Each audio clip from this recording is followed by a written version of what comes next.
Hey everyone, how's it going? Yo, what's up? I just checking in again. So here is my second installment of the Introduction to World War II video series that I'm trying to create here for you all. Again, I don't know if you're all watching this. I'm not really expecting you to, but I want to put these resources up. If and when you get interested in watching some things about World War II, or if down the line the state does something different and we do a little bit more intense online learning or whatever. But I want to post the videos anyway. And to be honest, I'm really nerding out and enjoying myself making these. So I'm going to jump right into this second video here about the introduction to World War II. My third video now on my YouTube channel that's growing rapidly. I already have one whole subscriber, so go me. Here's the goals that I am setting out in this video. I want to introduce the early stages of the war in Europe specifically. I'd like to describe the Nazis' military power. I want to talk about, what allowed the Nazis to take over the land and the different areas of Europe so quickly. How'd they do it? What they use? And then I also really want to talk about, you see that third bullet there, something that I find fascinating about Adolf Hitler is a lot of people think of him as this, psychopathic mastermind that was looking to take over the world from the outset. And that just really wasn't the case, based on historical evidence. He was really more of an opportunist. He was kind of like a gambler. He took a lot of chances. He had his kind of main fears about, enemies. There was this constant struggle that the true German people were always going to be fighting. That was his view of the world. But it's not like he had that set out as a large plan. And so I want to get into what that looked like, at least in the early stages of the war. So we don't see Hitler as this super brilliant person who had, point A to point Z mapped out. He was really just kind of in the moment taking the best opportunities that he had. And so we'll get into that a little bit more. So yesterday, or rather the last video, we were talking a little bit about the two different theaters of the war, the European theater and the Pacific theater, the two major areas of fighting during the larger global war. And today, we're going to really kind of focus in over here on the European theater. We'll get into, in some later videos, we'll get into the Pacific theater. And so you look at each theater had certain phases, and we'll get into the different phases of each part of the war, starting with the expansion of the aggressor nations in both theaters, in the European and the Pacific, and how Germany and Italy and Japan, respectively, they each tried to conquer territory far and wide. And then we'll discuss America's entrance into the war and how they impacted both theaters. And then we'll discuss the end of the war. And so these are really kind of these bullet points. They're going to make up the videos that, I'm hopefully going to be introducing to you all. And I hope that you all get a chance to look at. Today we're going to focus on the European theater, as I mentioned, and we're going to start here with the early expansion by the aggressor nations of Italy and Germany. So, very proud of myself.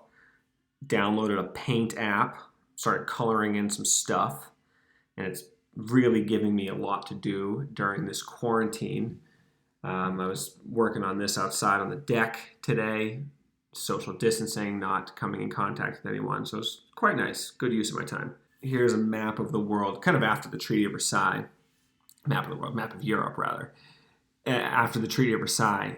And we're going to focus on a bunch of different parts, but I want to begin at the bottom, looking at these parts of Northern Africa. And I colored those in specifically because they were colonies. So you have Algeria and Tunisia down here as colonies of France, and then you have this purple area, which was a colony of Britain. So I really want to jump back to the European imperialism in Africa, which we had talked about before. And if you look at all these trends, you're looking at really Britain and France dominating the whole world pretty much, and especially in Africa. And you look at just these large colonies that Britain and France had. And then again, if you remember, because we're going to be connecting this back to World War II, we go to Ethiopia. And this is where Italy failed to gain a colony. Now, we know that Ethiopia was supported by France and by Russia, but this was a point of international humiliation for the Italians. At the same time, we didn't talk much in class about the Ottoman Empire, but they do eventually collapse during World War I and afterwards. So this is going to propel us right back into 1934. Italy, one of the aggressor nations, they're facing some economic hardships. They're, a country that's not taken seriously by the international community. And Mussolini, the new dictator of Italy, is really looking to solidify his power and kind of justify his role as a dictator. So what does he do? He rallies troops, rallies the country, and he goes south and invades Libya. Now, look, Turkey is the remnant of the Ottoman Empire. They now have no longer control over Libya. And so the Italians move in and they fill that void. They take over and they conquer Libya.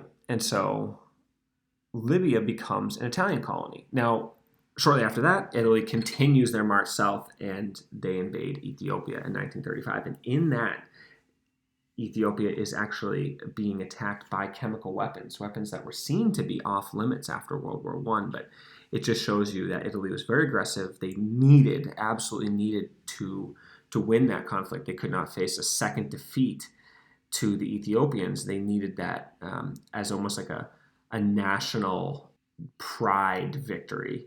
And so they do. They conquer Ethiopia, they conquer Libya, and Italy has expanded. The other aggressor nation that we've talked about is Germany. And their first expansionist move is into Austria. Austria is a country that is German heritage, Germanic people. They speak German. They have the same, cultures, customs. Just the architecture is the same. The food's the same. The people are very much the same. And they had gotten absolutely decimated by the Treaty of Versailles. And they're looking at Germany almost like as the big brother who's going to come and save them.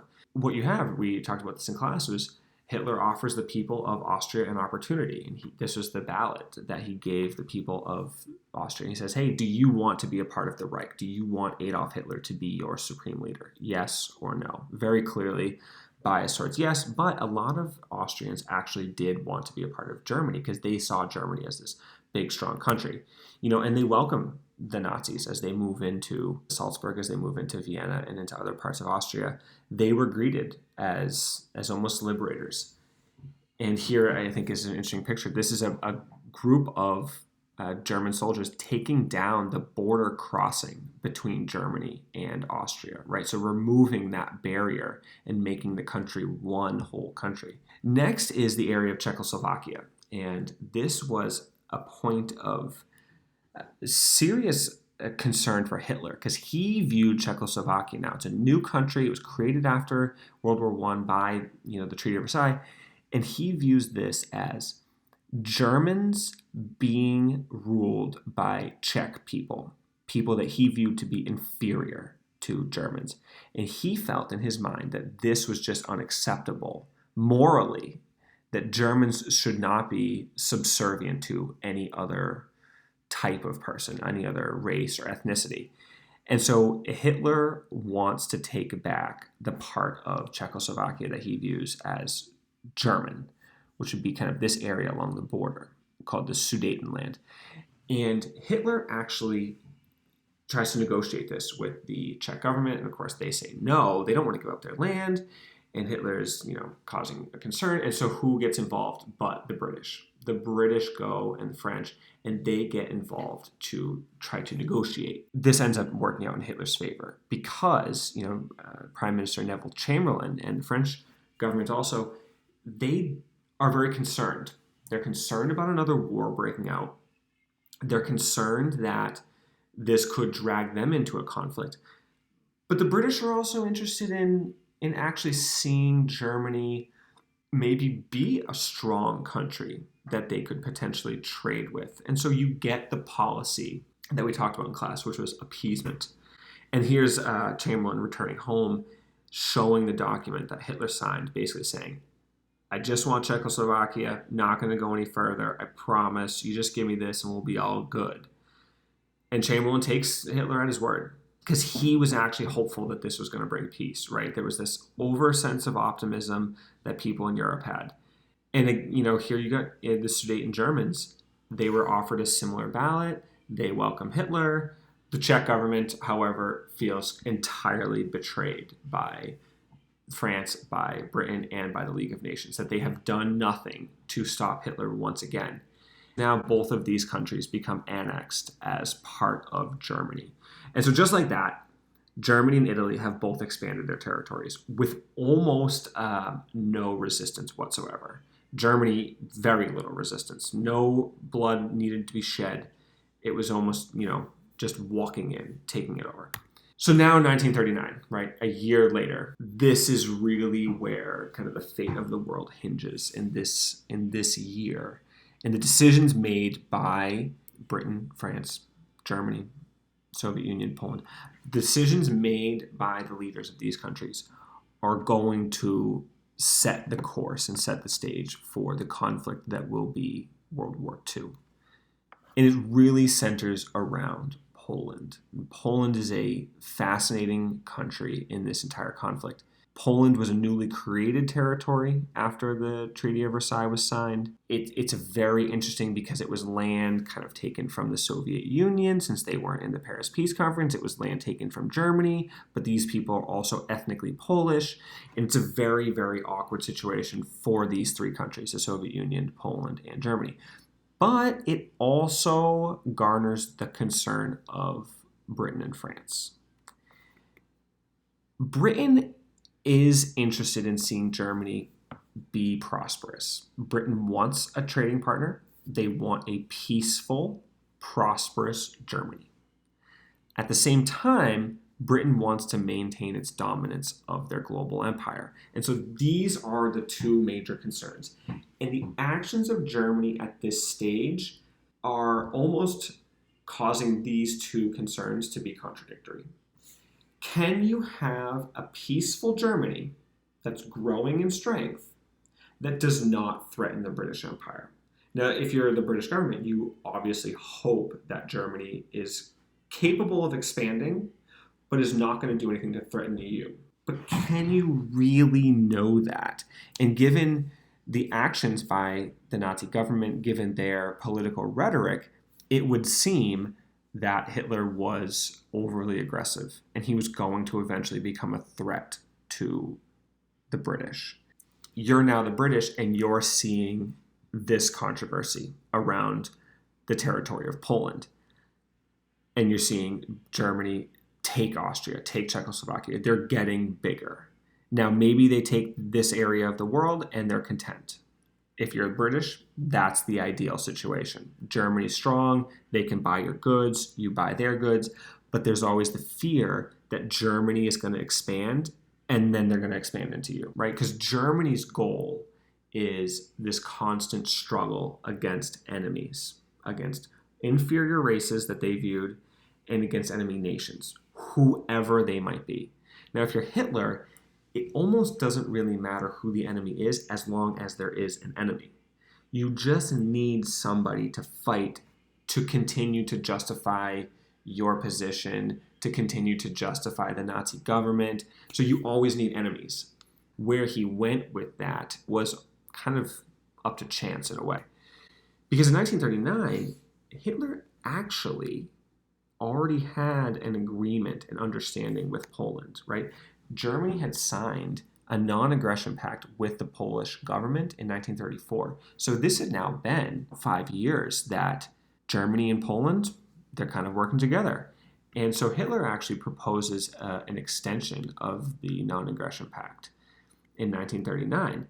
And he says to Poland, will you work with me to actually kind of take down parts of the Soviet Union? The Soviet Union, in a lot of ways, is a perfect enemy for Hitler. They're a communist country. They're really large. They have a lot of natural resources. There's a lot of Jewish people in the Soviet Union. So if you're the Nazi government, the Soviet Union is really kind of your big threat. Hitler offers Poland an opportunity. Will you work with the German, nation to fight off the Soviet Union? And it really centered around this part of Poland called Danzig. And Hitler proposed, let's take this area of Poland and let's give it to Germany. We're going to connect, Eastern Prussia with Germany. We're going to make this one long connection. Now, it does probably landlock Poland, which isn't great, but Hitler offered to give Poland some parts of the Soviet Union and help them take these pieces, and we won't invade any other parts of your border over here. We just want this. Now, if you're Poland, this could be good because now maybe you are not going to be threatened by Germany. You have a big, powerful ally that can help fight off the Soviet Union. But the Polish government also knows that if you sign this agreement with Hitler, it's like doing a deal with the devil. Eventually, Hitler's just going to probably demand more control. You are going to be at the mercy of Germany. You're going to be landlocked. Anytime that the Soviet Union starts to attack, you have to rely on Germany to help you. So Hitler would be putting Poland in a very, very vulnerable and a weak position. So the Polish government says, no, we do not want to work with you. We do not want this agreement. We actually do not want to be partners with you, and we don't want to be partners with the Soviet Union. In their mind, they felt they could exist in this neutral ground between these two competing forces. We do not want to anger the Soviets by allying with you, and we're not going to ally with the Soviets to anger Germany. So if you're Poland, it's kind of, wishful thinking. Next, unfortunately, is Hitler absolutely freaks out. He takes the Polish rejection very, very strongly. A few months later, Hitler and his foreign minister Ribbentrop sign an agreement, the Molotov-Ribbentrop Non-Aggression Pact. This is a Nazi-Soviet alliance, and this was done in secret a few months after Poland rejected their treaty. This is where I find it very interesting. Hitler clearly is showing his opportunism. On one hand, he was willing to work with Poland to fight off the Soviet Union. Poland says no. He immediately switches to working with the Soviet Union to destroy Poland. And it's really just he needed an enemy. Poland's rejection of the treaty provides that perfect opportunity as the enemy. And it just angered Hitler, and he's a very impulsive and temperamental person. Anyway, so he signs this secret treaty with the Soviet government. 2 days after that, and again, that treaty was in secret, so the British are looking at this situation, and Poland is getting very dire. Germany's getting too strong. The Nazis are getting too aggressive. And so the British sign an Anglo-Polish military alliance. Britain says to Poland, if you get attacked by a European country, we will support you. And now it's basically the Soviet government and the German government are working together. Britain and Poland are working together. It's who's going to blink first, and Germany, was ready for this, and Germany eventually throws the first punch.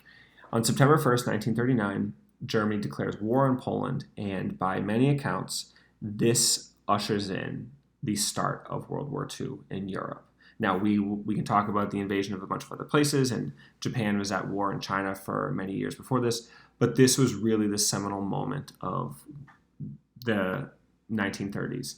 The German invasion of Poland is the escalation of German expansion into conflict, right, into violence, and they do so aggressively. They bring tanks that move very quickly. They use what's called a blitzkrieg tactic, lightning warfare.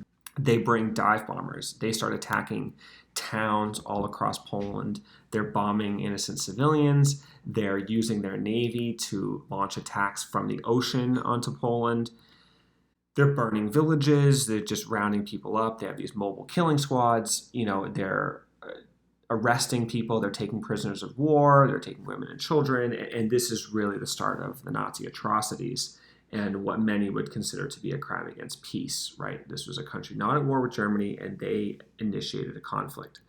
This moment here causes the British to get involved. So the British send what's called an expeditionary force to the shores of France. Now, could they have sent troops directly into Poland and started the conflict? Absolutely, but they do not. Polish government again sees this as a betrayal of the British and the French. But the British are now looking at this and saying, the Nazis are on a warpath, which of course they were. We need to get troops onto the mainland. So they send an expeditionary force to France.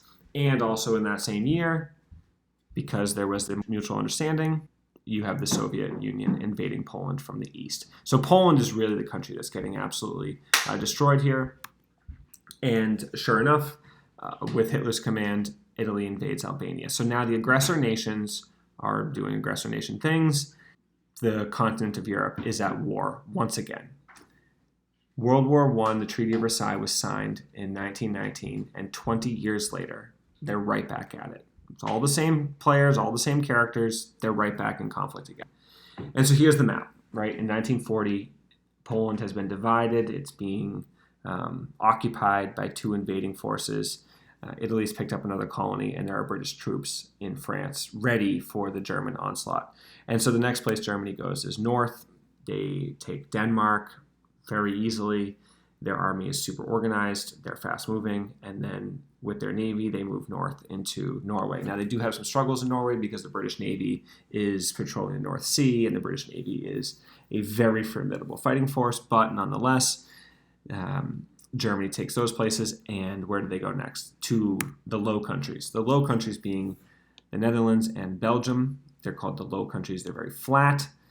These countries are not even close to the same level militarily as Germany. You have the most advanced, the most well-equipped army in the world, just barraging through, dominating these two very small, fairly defenseless countries. So now with these invasions, you see the map is Germany's expanding, and their next place is France. France being the source of a lot of German anger, the Treaty of Versailles, the loss of World War I, kind of the international humiliation. And so you see Germany unleashing the might of their industrial army on France. And this, again, is where Hitler is seen as kind of an opportunist and a gambler, because France actually had an industrialized military. They had a similar number of tanks. They had a similar number of soldiers, divisions of soldiers. They had a strong air force. They had a strong navy.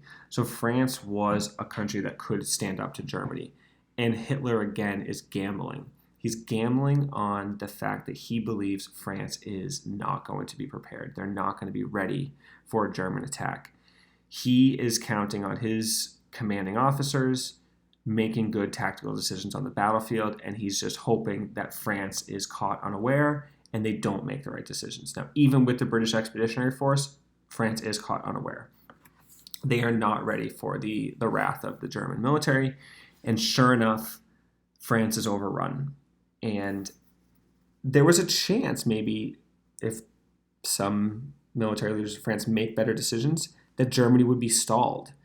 And if the German military was halted there, a lot of the war could have been very different. And so again, you see Hitler kind of gambling with the situation, but coming up successful early on. The French army, a bulk of the French army, and the British Expeditionary Force is pushed back to the northern beaches of France in a small town called Dunkirk. And in this town, you see just the remnants of soldiers holding out, totally surrounded by the invading Nazi army. The Nazi Air Force and the planes, they were dropping these leaflets throughout Dunkirk so that the soldiers would pick them up and they would see, indeed, they were surrounded. It was meant to instill fear, but meant to really get the British to surrender. So the Germans didn't have to fight to take Dunkirk and to eliminate the military. They would just give up. So they're really trying to intimidate them.